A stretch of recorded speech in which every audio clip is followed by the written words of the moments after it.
कि जब आपका मन साफ नहीं हो, नियत साफ नहीं हो, तो आप कितनी भी जो है सच को छुपाने की कोशिश करें, सच किसी न किसी तरीके से बाहर आ जाता है। मसलन कि चुनाव आयोग पिछले कई महीनों से कह रही है कि वोटर लिस्ट में कोई गड़बड़ी नहीं है, एकदम टकाटक है वोटर लिस्ट, कोई दिक्कत नहीं है। जब नेता प्रतिपक्ष कह रहे हैं कि गड़बड़ी है और आप जांच कीजिए, अगर आप नहीं जांच कर सकते हैं तो हमको डेटा दे दीजिए, हम जांच कर लेंगे। जब उनको पता चला कि वोटर लिस्ट की जांच हो रही है तो गड़बड़ी तो निकलेगी, क्योंकि ये गड़बड़ी करके बैठे हुए हैं। तब उन्होंने कहा कि गड़बड़ी को रोकने के लिए तो एसआईआर कराया है, मतलब गड़बड़ी है। पहले आप कह रहे थे कि कोई गड़बड़ी नहीं है, अब आप खुद ही कह रहे हैं कि गड़बड़ी है। तो गड़बड़ी यदि है तो गड़बड़ी को जो है आपको ठीक करना पड़ेगा। हम ये नहीं कह रहे हैं कि हमको दुरुस्त वोटर लिस्ट चाहिए, हर हाल में हमको जो है दुरुस्त वोटर लिस्ट चाहिए, शुद्ध वोटर लिस्ट चाहिए, साफ स्वच्छ वोटर लिस्ट चाहिए, ना जेन्यून वोटर का नाम कटे और ना बोगस वोटर जो है उसमें जुड़े।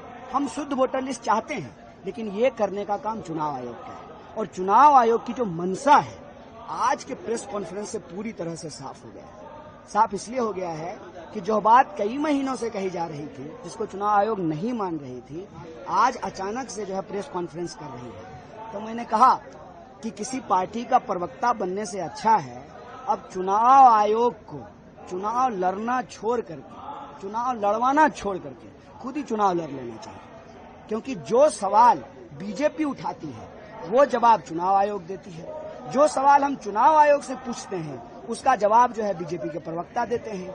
ऐसा लगता है जैसे दोनों का जवाब जो है वो एक ही कंप्यूटर पे टाइप हो रहा है। ये देश के लोकतंत्र के लिए बहुत बड़ा सवाल है। लोकतंत्र को यदि बचाना है तो हमको शुद्ध वोटर लिस्ट बनाना पड़ेगा।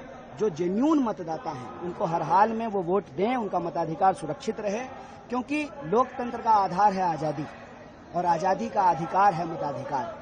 जो आधार ही जब नहीं बचेगा तो फिर आजादी भी नहीं बचेगी। इसीलिए नेता प्रतिपक्ष राहुल गांधी जी ने कहा है वोट चोरी से आजादी। अगर ईमानदारी की सरकार ही नहीं बनेगी तो फिर रोजी रोजगार, शिक्षा, स्वास्थ्य, लॉ एंड ऑर्डर, तमाम गारंटियां, माँ बहन योजना, वो सब चीजें कैसे लागू होगी। कन्हैया जी, एक यात्रा प्रशांत किशोर भी पूरे बिहार में कर रहे हैं, क्या